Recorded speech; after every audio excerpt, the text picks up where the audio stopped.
So, hi everybody. My name is Ravis and I teach philosophy and literature. And welcome to yet another lecture series. So, in this video, what I'm going to do is that I'm going to discuss about literary theory and literary criticism. क्योंकि ये जो topic है literary theory and literary criticism का, इसमें काफ़ी बच्चे confuse हो जाते हैं, है ना। इसमें काफ़ी कन्फ्यूजन्स आते हैं कि भाई लिटरेरी क्रिटिज्म किसको कहते हैं या लिटरेरी थ्योरी किसको कहते हैं। और ये यूजीसी नेट के पॉइंट ऑफ व्यू से बहुत इंपॉर्टेंट टॉपिक है, क्योंकि यहाँ से 30 से 35% क्वेश्चंस यूजीसी नेट डायरेक्टली पूछता है। और ये सबसे डिफिकल्ट पार्ट भी है लिटरेचर का, ये फिलोसॉफिकल पार्ट भी है, ये कल्चरल पार्ट भी है। तो इसको हम समझेंगे कि एक्चुअली में है क्या। तो अच्छा, before I begin this lecture, मैं आपको बता दूं कि दिस इज़ अ सीरीज़, एक तरह से कंप्लीट कोर्स होने वाला है, एक कंप्लीट सीरीज़ होने वाला है। तो आप अगर आपने सब्सक्राइब नहीं किया तो आप प्लीज़ इसको सब्सक्राइब कर लो, इस चैनल को, ताकि जितने भी वीडियोस आएंगे आपको वीडियोस मिल जाएंगे and you would be able to understand. क्योंकि मैंने देखा है कि यूजीसी नेट का स्पेशली ये जो पर्टिकुलर टॉपिक है literary theory and literary criticism का, किसी ने शुरू से लेकर अंत तक वीडियो नहीं बनाया है और किसी ने अच्छे से इन डेप्थ एनालिसिस नहीं किया है। लेकिन मैं क्या करूँगा, मैं पूरी कोशिश करूँगा कि इसको इन डेप्थ एनालिसिस करके एक्सप्लेन करने की, ताकि जो भी इश्यूज़ होंगे आपके या किन्हीं को अगर डिफ़िकल्ट लग रहा होगा तो वो ईजिली आप समझ पाओगे। तो this video is going to be bilingual, तो आपको आसानी से समझ भी आ जाएगी भाई आगे का इन डेप्थ एनालिसिस के बाद उसका जो कोर कॉन्सेप्ट है वो है क्या। क्योंकि एग्ज़ाम में कॉन्सेप्ट ही आता है। जब भी आप यूजीसी नेट का एग्ज़ाम दोगे या आप अगर दिए होगे तो यू वुड नो कि जब भी लिटरेरी थ्योरी और क्रिटिज्म से क्वेश्चन आता है तो वो इन डेप्थ आता है ना। तो हम इसमें क्या करेंगे, ये एक क्वालिटी लेक्चर होगा।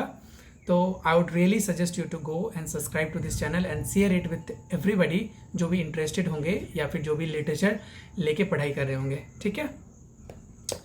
तो आज का जो वीडियो है वो एक तरह से इंट्रोडक्शन लेक्चर होगा, और इस इंट्रोडक्शन के अंदर हम समझेंगे क्रिटिज्म क्या होता है, लिटरेरी क्रिटिज्म क्या होता है और लिटरेरी थ्योरी क्या होता है, और दोनों के बीच का difference. We will try to understand the difference between literary theory and literary criticism, और उसको हम अप्लाई कैसे करते हैं लिटरेचर के ऊपर, या लिटरेचर के अंदर ही लिटरेरी थ्योरी एंड क्रिटिज्म क्यों पढ़ते हैं। फिर उसमें कल्चरल स्टडीज़ भी ऐड होता है, तो वो भी देखेंगे, उसके फिलोसॉफिकल एस्पेक्ट को देखेंगे, है ना। तो चलिए स्टार्ट करते हैं। पहले समझते हैं कि व्हाट इज़ क्रिटिसिज्म, ठीक है। तो क्रिटिज्म सिंपल भाषा में अगर हम बोले तो एक तरह से डिनाइल होता है। डिनाइल नहीं, उसको कह सकते हैं कि डिसअप्रूवल कह सकते हैं, है ना। किसी चीज़ का डिसअप्रूवल, चाहे हम किसी की बात को एग्री नहीं करते हैं, है ना, तो उस बात को डिसअप्रूव कर रहे होते हैं किसी के, तो वो भी एक तरह से क्रिटिज्म कहलाएगा। या फिर किसी के वर्क के अंदर या किसी के सेंटेंस के अंदर फॉल्ट को ढूंढना, यही क्रिटिज्म कहलाता है, ठीक है। तो इन अ नटसेल और in simple way we can say that criticism is about finding faults, censures and disapproval.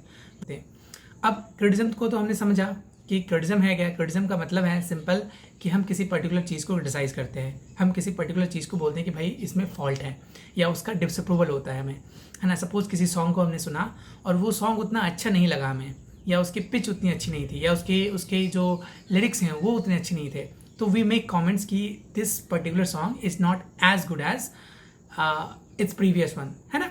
इस तरह से हम कमेंट करते हैं, है ना। तो उसको क्या कहते हैं, उसको क्रिटिज्म कहते हैं। तो यही जब क्रिटिज्म हम लिटरेचर के ऊपर अप्लाई करते हैं, किसी आर्ट के ऊपर अप्लाई करते हैं, तो उसको कहते हैं literary criticism, as simple as that. Which means कि लिटरेरी क्रिटिज्म के अंदर हम किसी पर्टिकुलर टेक्स्ट को, किसी पर्टिकुलर नॉवल को, किसी पर्टिकुलर पोएम को एनालिसिस कर रहे होते हैं, एज सिंपल एज दैट, ठीक है। लेकिन अब क्या होता है कि क्रिटिज्म हो सकता है नेगेटिव भी, पॉजिटिव भी, हम किसी के बारे में नेगेटिव भी क्रिटिसाइज कर सकते हैं। लेकिन जब भी हम लिटरेचर के अंदर पढ़ते हैं तो मेजॉरिटी ऑफ द टाइम जो लिटरेचर होता है वो कंस्ट्रक्टिव वे में होता है, विच मीन्स कि हम उसको नेगेटिवली नहीं दिखाते हैं, बल्कि उसको हम पॉजिटिव वे से लेते हैं और हम कोशिश करते हैं उसकी इन डेप्थ एनालिसिस करके उसकी जो क्रक्स हैं, है ना, उसको समझना, ताकि उसके ऊपर हम कमेंट कर सके, है ना। So we can say criticism is not about just finding faults, but also it's about interpreting, analyzing, making judgments on works of art, which means art के ऊपर जब हम जजमेंट करते हैं, आर्ट के ऊपर जब हम क्रिटिज्म करते हैं, क्योंकि उसको पहले इन डेप्थ एनालिसिस करनी होती है। इन डेप्थ एनालिसिस करने के बाद उसका इंटरप्रिटेशन करने के बाद जो फॉल्ट हमें मिलता है, उस फॉल्ट लाइन के ऊपर हम किसी पर्टिकुलर चीज़ को बोलते हैं कि भाई इस तरह की चीज़ें अगर करोगे तो ये वर्क अच्छा हो जाएगा, है ना, या इस वर्क के अंदर ये पर्टिकुलर चीज़ें मिसिंग हैं। जैसे सपोज मेटाफिजिकल पोइट्री के ऊपर बहुत सारे फेमिनिस्ट क्रिटिसिज्म होता है, क्यों? क्योंकि उसके अंदर जो वुमेन है, वुमेन को एज एन ऑब्जेक्ट देखा गया है ना। अब ये क्रिटिसिज्म के ऊपर है, इसमें बहसबाजी करने की कोई बात नहीं है, ये समय समय की बात है। Metaphysical poetry 17th century 18th century में लिखी जा रही थी, है ना। तो उस समय के वर्क के अनुसार वो अपने आप में काफ़ी इंटेलेक्चुअल वर्क है, लेकिन हम उसके अंदर फॉल्ट पाते हैं और उसके ऊपर हम क्रिटिसिज्म करते हैं, ठीक है। अब कहता है कि अब तो लिटरेरी क्रिटिसिज्म समझ आ गया, तो मतलब क्रिटिसिज्म समझ आ गया। अब समझते हैं कि लिटरेरी क्रिटिसिज्म क्या है। लिटरेरी क्रिटिसिज्म में भी सिंपली वही होता है कि इंटरप्रिटेशन, हम सबसे पहले किसी लिटरेचर को या किसी नॉवेल को, किसी पोइट्री को इंटरप्रेट करते हैं, उसको एनालिसिस करते हैं, उसके बाद उसके अंदर क्लासिफिकेशन करते हैं कि भाई किस टाइप की पोइट्री है, फिर उसके अंदर उसके ऊपर अपना जजमेंट देते हैं, ठीक है। तो in a way we can say literary criticism involves interpretation, analysis, classification and judgement of literary works. और ये किस किस तरीके से पाया जाता है लिटरेचर के अंदर? तो कह सकते हैं कि क्रिटिकल एसेज, जब भी हम कोई क्रिटिकल एसे पढ़ रहे होते हैं तो वो एक तरह से लिटरेरी क्रिटिसिज्म है। जैसे an essay on poetry, poetry के ऊपर ऐसे लिखना, या क्रिटिसिज्म एक वर्क है न्यू क्लासिकल एज में अलेक्जेंडर पोप ने लिखा था essay on criticism, which means कि वो क्रिटिसिज्म के ऊपर क्रिटिसिज्म कर रहे थे, है ना। तो एक तरह से ऐसे क्रिटिकल ऐसे होगा, या फिर इन डेप्थ बुक रिव्यूज होंगे। ये जो पब्लिकेशन होता है ना, बुक रिव्यू, ये सब क्या है? ये सब क्रिटिकल अप्रोच है, ये सब क्या है? क्रिटिसिज्म है। तो इसी को बोलते हैं लिटरेरी क्रिटिसिज्म। लिटरेरी का मतलब है सिंपल लिटरेचर से, आर्ट से, कल्चर से, ठीक है। तो every time we talk about literary which means we are talking about literature, we are talking about art, और उसके ऊपर जब क्रिटिसिज्म होता है तो उसी को कहते हैं लिटरेरी क्रिटिसिज्म या फिर लिटरेरी वर्क, ठीक है। अब इसके अंदर फोकस क्या है? इंडिविजुअल वर्क के ऊपर फोकस होता है, किसी पर्टिकुलर राइटर के ऊपर फोकस की जाएगी, या उसके इंटायर वर्क के ऊपर, या पूरी की पूरी जो उस पर्टिकुलर एज के राइटर है उसके ऊपर क्रिटिसिज्म की जाएगी, है ना। जैसे मेटाफिजिकल पोइट्स के ऊपर क्रिटिसिज्म किया गया था, टी एस एलियट ने किया था, है ना। उसी तरीके से मतलब पूरी के पूरे राइटर के ऊपर, मतलब पूरी के पूरे राइटर के वर्क्स के ऊपर क्रिटिसिज्म किया जा सकता है, या किसी पर्टिकुलर राइटर को किया जा सकता है, या किसी पूरी पर्टिकुलर एज को किया जा सकता है, ठीक है। तो इसी को बोलते हैं literary criticism. I hope this is very very clear to you. अब हम समझने की कोशिश करते हैं कि भाई ये क्रिटिसिज्म आया कहाँ से, है ना, इसका बेस क्या था। तो कहता है एंशिएंट ग्रीक के अंदर 3 डिफरेंट टाइम फ्रेम आया था। पहला एंशिएंट ग्रीक, फिर लैटिन और मिडिल इंग्लिश, और तीनों का जो इंटरप्रिटेशन है क्रिटिसिज्म का वो ऑलमोस्ट सिमिलर ही है लेकिन डिफरेंट तरीके से है। कहता है कि the word critic derives from Greek word जिसका मीनिंग है kritikos, which means able to discern या फिर एबल टू जज, विच मीन्स जब हम एंशिएंट ग्रीक के अनुसार इसको समझने की कोशिश करेंगे तो उसका मतलब है कि किसी के ऊपर जजमेंट पास करना, है ना। हमारे अंदर वो जाने का, एबल टू डिसर्न मतलब ऐसा नहीं कि मुझे उस पर जजमेंट करना ही करना है, बल्कि उसका मतलब है कि हम उतने काबिल हैं या फिर वी नो दैट मच कि हम उसके ऊपर क्रिटिसिज्म कर सकते हैं या उसके ऊपर जजमेंट कर सकते हैं, ठीक है। तो यही होता है टू डिसाइड या टू जज। अब लैटिन के अंदर कहता है कि the Greek term was adopted in Latin as criticus which means a जज और अ लिटरेरी क्रिटिक। लैटिन के अंदर भी सेम मीनिंग है, जज करना, ठीक है। इसलिए कहता है कि in Latin it written the sense of someone who is able to make a judgement. इसके अंदर भी ऑलमोस्ट सिमिलर है, जजमेंट करना। फिर कहता है कि मिडिल इंग्लिश के अंदर थोड़ा सा इसके अंदर चेंजेस आते हैं। तो कहता है कि लैटिन जो क्रिटिकस है उसको entered Middle English in the 14th century where it was used to refer to someone who expresses a reasoned opinion और matters involving the judgement of taste और द इंटरप्रिटेशन ऑफ लिटरेरी और artistic work. थोड़ा सा change आता है। क्या कहते हैं कि एंशिएंट ग्रीक और लैटिन के अंदर इसका सिंपल मतलब है जज करना, किसी पर्टिकुलर आदमी को जज कर सकते हैं, किसी पर्टिकुलर चीज़ों को जज कर सकते हैं। लेकिन मिडिल इंग्लिश के बाद जो क्रिटिसिज्म है वो थोड़ा एक डिफरेंट अप्रोच लेता है और ये कहता है कि इसके अंदर आर्टिस्टिक एक्सप्रेशन को भी जजमेंट कर सकते हैं इसके अंदर, है ना। इंटरप्रिटेशन करना है किसी लिटरेरी वर्क को, इसी को क्रिटिसिज्म कहते हैं, ठीक है। तो यही क्रिटिसिज्म हम लिटरेचर के अंदर पढ़ते हैं। अब कहता है कि role of a literary critic. भाई लिटरेरी क्रिटिक का रोल क्या है? क्रिटिसिज्म तो समझ आ गया और लिटरेरी क्रिटिसिज्म समझ आ गया, लेकिन एक लिटरेरी क्रिटिक का रोल क्या होता है ना। तो कहते हैं कि not just evaluation but argumentation of interpretation. मतलब कि सिर्फ और सिर्फ इवैल्यूएशन नहीं करना है बल्कि उसके ऊपर आर्ग्यूमेंट्स भी करने होते हैं, है ना। उसका इंटरप्रिटेशंस भी देना होता है कि भाई इसका जो वर्क है ये किस एंगल से लिखा गया, क्यों लिखा गया, और इसकी जो इम्प्लीमेंटेशंस है वो क्या क्या होने वाला है ना। और उसके बाद कंपेरिजन की जाती है, एनालिसिस की जाती है, इंटरप्रिटेशन की जाती है, वही इवोल्यूशन ऑफ वर्क होता है ना। फिर कहते हैं कि explaining and understanding aesthetics, social, political and cultural meaning. और जब भी इसको हम लिटरेचर के अंदर पढ़ते हैं उसके अंदर क्या होगा कि उसकी एस्थेटिक मतलब उसकी एस्थेटिक वैल्यू को हमें समझना पड़ेगा, उसका सोशल, पॉलिटिकल और कल्चरल इम्पैक्ट को पढ़ना पड़ेगा, क्योंकि कोई भी सोसाइटी, कोई भी आर्ट, कोई भी लिटरेचर या कोई भी पोइट्री विदाउट सोशल, पॉलिटिकल और कल्चरल इम्पैक्ट के लिखी ही नहीं जा सकती। तो इसके अंदर इन सब का क्या होता है, इन सब का कहीं ना कहीं किसी न किसी तरीके से इन्वॉल्वमेंट होता है। तो कह सकते हैं कि लिटरेरी क्रिटिक का एक ही मकसद होता है कि वो किसी भी लिटरेचर के पार्ट को या किसी भी पोइट्री को, किसी भी नॉवेल को, किसी भी लिटरेरी पार्ट को क्रिटिसाइज करे, सोशल, पॉलिटिकल, इकोनॉमिकल, हर बेसिस से, हर एंगल के थ्रू, हर एंगल को पढ़ते हुए और उसके ऊपर एक जजमेंट दे, उसी को बोलते हैं लिटरेरी क्रिटिसिज्म। ठीक है, अब इसका बहुत सारे उदाहरण हो सकते हैं, बहुत सारे एग्जांपल्स हो सकते हैं।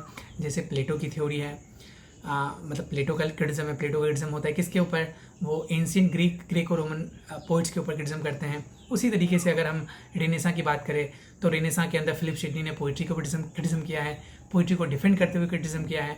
फिर हम अगर न्यू क्लासिकल में आते हैं तो न्यू क्लासिकल के अंदर अलेक्जेंडर पोप ने क्रिटिक के ऊपर क्रिटिज्म किया है। उसी तरीके से एज में जैसे जैसे हम आगे बढ़ते हैं वैसे वैसे हम देखते हैं कि राइटर जो है वो अपने या तो किसी फ्रेंड को क्रिटिज्म कर रहा होता है या किसी फ्रेंड के वर्क को एनालिसिस कर रहा होता है। तो किसी वर्क को एनालिसिस करना ही एक तरह से क्रिटिज्म है। ठीक है, I hope this is very very clear to you. अब हम आगे चलते हैं। अब कहता है literary theory and overview. Literary criticism समझ आ गया। अब लिटरेरी थ्योरी क्या है? थ्योरी का सिंपल मतलब है, मैं इसको थोड़ा हमेशा मैथमेटिकल वे से समझाता हूँ, अपने बच्चों को भी इसी तरीके से समझाता हूँ कॉलेज में। अब जैसे मैथमेटिक्स है तो मैथ आपने जरूर 9th 10th में पढ़ा होगा। तो 9th और 10th में जब आप मैथ पढ़ रहे होंगे तो उसमें एक थ्योरम आता होगा कि इस थ्योरम के बेसिस पे हम पूरे के पूरे प्रॉब्लम को सॉल्व करते थे, है ना, जैसे पाइथागोरस थ्योरम। तो उसी तरीके से लिटरेचर के अंदर भी एक तरह से थ्योरम होता है। मतलब कि जब हम लिटरेचर को पढ़ रहे होते हैं, पोइट्री को पढ़ रहे होते हैं, नॉवेल्स को पढ़ रहे होते हैं, उसके अंदर भी क्या होता है, एक तरीके का थ्योरम होता है। और उस थ्योरम के बेसिस पे, उस थ्योरी के बेसिस पे हम किसी पर्टिकुलर पोइट्री को एनालिसिस करते हैं या किसी नॉवेल को एनालिसिस करते हैं। इसी को बोलते हैं theory. I hope this is very very clear to you. तो अब कहता है कि different lenses for viewing art, literature and culture. Literary theory का मतलब ये है कि अलग अलग लेंस के थ्रू हम क्या करते हैं, आर्ट को, कल्चर को, लिटरेचर को मतलब एनालिसिस करते हैं या उसको समझने की कोशिश करते हैं। And it allows us to focus on a specific aspect based on school of theory। बहुत सारे डिफरेंट स्कूल ऑफ थ्योरी हो जाता है। मतलब विच मीन्स की कह सकते हैं न्यू क्रिटिज्म अलग है, तो न्यू क्रिटिकल वे से, न्यू क्रिटिकल लेंस से हम लिटरेचर को समझते हैं, फेमिनिज्म लेंस से लिटरेचर को समझते हैं, पोस्ट फेमिनिज्म लेंस से लिटरेचर को समझते हैं, है ना, स्ट्रक्चरलिज्म लेंस से लिटरेचर को समझते हैं। इसी तरीके से डिफरेंट स्कूल्स का सब मतलब स्कूल नहीं है, स्कूल का मतलब है कि एक ग्रुप फॉर्म हुआ और वो ग्रुप के जितने भी मेंबर थे वो एक डिफरेंट टाइप के क्रिटिज्म करते थे, एक डिफरेंट टाइप का थ्योरी करते थे और उस थ्योरेटिकल बेसिस पे किसी भी आर्ट को एनालिसिस की जाती थी। जैसे न्यू क्रिटिज्म की बात करें या जैसे रशियन फॉर्मलिज्म की बात करें तो ये जो ग्रुप था, कुछ रशियन कह सकते हैं कुछ रशियन राइटर्स का जो ग्रुप था वो क्या करते थे, वो लिटरेचर को, उसके टेक्स्ट को समझते थे, है ना, उसके टेक्स्ट को एनालिसिस करते, उसके सेंटेंस को एनालिसिस करते थे, ना कि राइटर के बारे में पढ़ते थे, ना कि उसके बैकग्राउंड को पढ़ते थे, है ना। इसी तरीके से डिफरेंट एजेस आए, डिफरेंट एजेस में डिफरेंट तरीके के ग्रुप्स बने और वो ग्रुप के कुछ इंटेलेक्चुअल्स अपनी थ्योरी दी और उस थ्योरी के बेसिस पे हम लिटरेचर को समझते हैं। ठीक है, I hope this is clear. अब कहता है कि literary criticism versus literary theory. तो लिटरेरी क्रिटिज्म समझ गए कि इंटरप्रिटेशन है और राइटिंग अबाउट लिटरेचर के ऊपर क्रिटिज्म करना ही क्या है, लिटरेरी क्रिटिज्म है। और लिटरेरी थ्योरी में क्या है, ये फिलोसॉफिकल स्टडी है और कहता है कि प्रिंसिपल्स गाइडिंग क्रिटिज्म, विच मीन्स कि इसके अंदर फिलोसॉफिकली हम चीज़ों को समझते हैं, फिलोसॉफिकली हम उसको थ्योराइज करते हैं और उस थ्योरी के बेसिस पे, उस लेंस के बेसिस पे हम लिटरेचर को समझते हैं, हम पोइट्री को समझते हैं, हम किसी भी पर्टिकुलर नॉवेल को, किसी पर्टिकुलर ड्रामा को समझते हैं, है ना। नाउ कहते हैं कि types of literary criticism, they are different types of literary criticism, है ना। लेकिन उसमें से सबसे 4 जो इंपॉर्टेंट है वो कहता है practical, theoretical, descriptive and perspective. तो पहला कहता है प्रैक्टिकल क्रिटिज्म। प्रैक्टिकल क्रिटिज्म क्या है? तो प्रैक्टिकल क्रिटिज्म क्या करता है, एग्जामिन्स इंडिविजुअल्स टेक्स्ट, किसी इंडिविजुअल राइटर का टेक्स्ट को एनालिसिस जब करेंगे तो उसको बोलेंगे प्रैक्टिकल क्रिटिज्म। तो एक वे में कह सकते हैं कि जो न्यू क्रिटिज्म है वो प्रैक्टिकल क्रिटिज्म है ना। जैसे आई रिचर्ड ने शुरुआत की थी प्रैक्टिकल क्रिटिज्म के बारे में, है ना, तो उनका पूरा वर्क ही है प्रैक्टिकल क्रिटिज्म, है ना, ये बुक का नाम है। उसी तरीके से है थ्योरेटिकल, जिसके अंदर क्या होता है कि discuss nature of literature and its relation to society. जब हम उस तरह की क्रिटिसिज्म कर रहे होते हैं, जब हम सोसाइटी को लेके चलते हैं, है ना, या फिर नेचर ऑफ लिटरेचर को, लिटरेचर किस टाइप का है उसके बारे में डिस्कस करते हैं, तो उसको कहते हैं थ्योरेटिकल। जैसे मार्क्स की थ्योरी हो गई, कार्ल मार्क्स की थ्योरी को अगर पढ़ेंगे या मार्क्सिस्ट इंटरप्रिटेशन करेंगे तो वो थ्योरेटिकल में आएगा, ठीक है। या फिर किसी भी जैसे कांट का एक्सप्लेनेशन करेंगे, कांट के एस्थेटिक के बेसिस पे हम चीज़ों को देखने की कोशिश करेंगे, या लिटरेचर को देखने की कोशिश करेंगे, पोइट्री को देखने की कोशिश करेंगे, that would call theoretical literature या थ्योरेटिकल क्रिटिसिज्म। अगेन डिस्क्रिप्टिव आता है। डिस्क्रिप्टिव में क्या होता है कि explain literature in its original form, literature को उसके ओरिजिनल फॉर्म में एक्सप्लेन जब करेंगे तो उसको डिस्क्रिप्टिव कहते हैं। तो डिस्क्रिप्टिव बहुत क्लोज है लिटरेरी क्रिटिसिज्म के, लिटरेरी क्रिटिसिज्म के, ठीक है, क्योंकि हम किसी पर्टिकुलर लिटरेचर को उसके ओरिजिनल फॉर्म में डिस्कस कर रहे होते हैं। उसके बाद कहता है प्रिस्क्रिप्टिव, जिसके अंदर suggest how literature ought to be, literature को कैसे होना चाहिए, है ना, उसके बारे में जब हम डिस्कस करते हैं तो उसको कहते हैं प्रिस्क्रिप्टिव लिटरेचर। जैसे प्रिस्क्रिप्टिव में क्या आएगा, वैसी थ्योरी जैसे फेमिनिज्म, एलजीबीटीक्यू की थ्योरी आएगी, है ना, ये सब थ्योरी किस में आएंगी, प्रिस्क्रिप्टिव में। तो they are mainly 4 different kinds of literary criticism. पहला है प्रैक्टिकल क्रिटिसिज्म, दूसरा है थ्योरेटिकल, तीसरा है डिस्क्रिप्टिव और चौथा है prescriptive. I hope this is very very clear. Practical में क्या होता है, हम इंडिविजुअल टेक्स्ट को एनालिसिस करते हैं, जैसे प्रैक्टिकल क्रिटिसिज्म, न्यू क्रिटिक्स, है ना, न्यू क्रिटिसिज्म, ये सब। या जब हम एपिक थिएटर को पढ़ रहे होते हैं तो किसी इंडिविजुअल टेक्स्ट को एनालिसिस कर रहे होते हैं। दूसरा आता है थ्योरेटिकल, थ्योरेटिकल में क्या होगा, मार्क्सिस्ट आएगा, कार्ल मार्क्स के बारे में जब पढ़ रहे होते हैं, या मार्क्सिस्ट थ्योरी जब अप्लाई कर रहे होते हैं, या कह सकते हैं कि स्ट्रक्चरलिज्म को जब एनालिसिस कर रहे होते हैं। वैसे स्ट्रक्चरलिज्म तो उसमें नहीं आनी चाहिए, स्ट्रक्चरलिज्म जनरली डिस्क्रिप्टिव में आएगा, है ना, क्योंकि उसके ओरिजिनल फॉर्म को पढ़ रहे होते हैं, टेक्स्ट के ओरिजिनल फॉर्म को पढ़ रहे होते हैं। फिर प्रिस्क्रिप्टिव आता है, ठीक है। I hope this is very very clear. अब कहते हैं कि 4 थ्योरीज ऑफ लिटरेरी क्रिटिसिज्म। यहाँ हमने देखा टाइप्स ऑफ लिटरेरी क्रिटिसिज्म, अब देखते हैं कि they are mainly 4 different types of literary criticism as well, मतलब उसके 4 अलग अलग थ्योरीज भी हैं। जैसे माइमेटिक थ्योरी। अब माइमेटिक थ्योरी किसने दिया, मैंने इस पर ऑलरेडी वीडियो बना रखा है प्लेटो के ऊपर। तो प्लेटो ने माइमेटिक थ्योरी दिया था। माइमेटिक का मतलब है किसी चीज़ को मिमिक करना। तो कहते हैं कि mimetic theory reflects the universe, sees literature as reflecting life. मतलब कि जो माइमेटिक लिटरेचर है वो यूनिवर्स को एज इट इज देखता है और यूनिवर्स को, नेचर को उसका रिफ्लेक्शन मानता है। जैसे हम अगर केव थ्योरी पढ़ेंगे, प्लेटो का केव थ्योरी है ना, उन्होंने एक बुक लिखा था जिसका नाम है द रिपब्लिक, उसके 10th चैप्टर के अंदर इसके बारे में चर्चा की गई है। तो ये है माइमेटिक थ्योरी। तो प्लेटो, एरिस्टोटल, सोक्रेटिस, इन सब की जो थ्योरी है वो माइमेटिक थ्योरी के अंदर आएगा। फिर आता है प्रेग्मेटिक थ्योरी। तो प्रेग्मेटिक थ्योरी में कहता है कि achieves effects on audience, focuses on readers relation to the work. अब प्रेग्मेटिक में होता है कि ऑडियंस के ऊपर फोकस्ड होता है, कि ऑडियंस का जो इफेक्ट है, मतलब किसी पर्टिकुलर किसी पर्टिकुलर बुक का, किसी पर्टिकुलर नॉवेल का जो इफेक्ट हो रहा है रीडर के ऊपर, है ना, उसको प्रेग्मेटिक थ्योरी बोलेंगे। जैसे कि रीडर रिस्पॉन्स थ्योरी हो गया, है ना, ये सब प्रेग्मेटिक में आएगा। उसी तरीके से कहता है एक्सप्रेसिव, जिसके अंदर आर्टिस्ट की फीलिंग को एक्सप्रेस की जाएगी। जैसे जब हम रोमांटिक को पढ़ते हैं, है ना, किसी भी रोमांटिक राइटर को पढ़ ले, विलियम वर्ड्सवर्थ को पढ़ ले, एस.टी. कॉलिंस को पढ़ ले, है ना, थॉमस डी क्विंची को पढ़ ले, इन सब के जितने भी वर्क्स हैं, जितने भी थ्योरीज हैं, वो सारे के सारे एक्सप्रेसिव थ्योरी हैं, क्योंकि इसमें एक्सप्रेस की जाती है ना, ह्यूमन की, आर्टिस्ट की फीलिंग को, एक्सप्रेशन को एक्सप्रेस किया जाता है। जैसे एक और हो गया डेकेडेंस हो गया, ये सब आर्टिस्टिक मोमेंट था और ये सब एक्सप्रेसिव वे में मतलब एक्सप्रेसिव थ्योरी हैं। फिर कहता है कि objective theory, it focuses on the text itself. जब हम ऑब्जेक्टिव थ्योरी की बात करें तो ऑब्जेक्टिव थ्योरी के अंदर क्या आएगा, न्यू क्रिटिसिज्म आएगा, रशियन फॉर्मलिज्म आएगा। क्यों? क्योंकि इसके अंदर हम टेक्स्ट को एनालिसिस कर रहे होते हैं। स्ट्रक्चरलिज्म आएगा क्योंकि उसके अंदर हम टेक्स्ट को एनालिसिस कर रहे होते हैं, ठीक है। तो यही था mainly literary theory and literary criticism. I hope अब इसमें आपको कोई इशू नहीं आनी चाहिए, because it's very easy to understand the difference between literary theory and literary criticism. फिर से मैं एक ओवरऑल दे देता हूँ समरी। लिटरेरी, पहले तो क्रिटिसिज्म क्या है, क्रिटिसिज्म का सिंपल मतलब है किसी पर्टिकुलर चीज़ से डिसएग्रीमेंट होना। और जब हम लिटरेरी क्रिटिसिज्म कर रहे होते हैं तो अगर हम डिसएग्रीमेंट हो रहे हैं तो we need to find the fault और उसको कंस्ट्रक्टिव वे में उसको एनालिसिस करके हम चीज़ों को बताएंगे कि अच्छा यहाँ पे थोड़े से मिस्टेक्स हैं, यहाँ पे ये चीज़ें और बेहतर की जा सकती थी, है ना। उसी को बोलते हैं लिटरेरी क्रिटिसिज्म। या फिर किसी पर्टिकुलर नॉवल के ऊपर जब अपना क्रिटिसिज्म करते हैं और जब उसको एनालिसिस करते हैं, वही लिटरेरी क्रिटिसिज्म कहलाता है।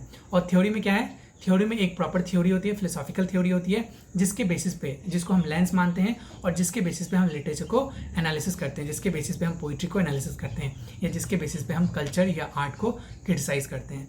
तो आई hope this is very very clear difference between literature, literary criticism और लिटरेरी थ्योरी, है ना। तो आई विल सी यू